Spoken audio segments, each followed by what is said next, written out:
Welcome to drvitrust.com. I am Dr. Hemant Kumar. What is high blood pressure? High blood pressure in adults is taken to be a blood pressure reading which is higher than 140 by 90 millimeters of mercury. That is a systolic pressure of more than 140 and or a diastolic pressure of more than 90 millimeters of mercury. Now you may ask that a normal blood pressure is 120 by 80 and a hypertensive state is more than 140 by 90. So now a new classification has come in which a person is graded as having normal blood pressure, elevated blood pressure and stage 1 and stage 2 of hypertension. So the normal blood pressure is 120 by 80. Elevated blood pressure is if the systolic pressure is between 120 and 129 and the diastolic pressure is less than 80 millimeters of mercury.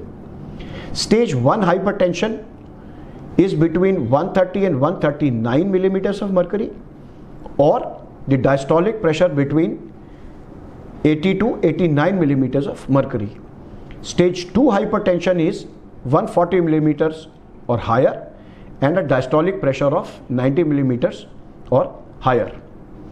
If the blood pressure is very significantly raised and increases the risk of a stroke or a cardiac illness, it is known as hypertensive crisis.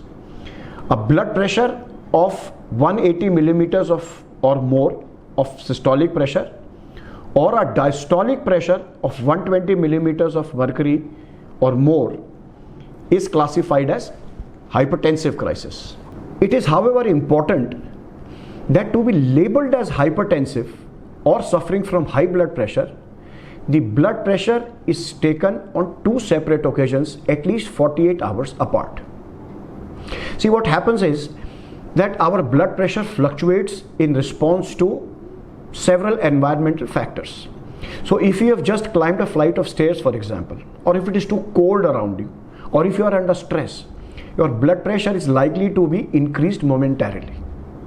Therefore, to classify somebody as hypertensive, it is recommended that the blood pressure is taken when the person is at rest and is in comfortable surroundings, and that is repeated at least on one more occasion just to ensure that the blood pressure was not temporarily raised due to any of these external factors that we just discussed.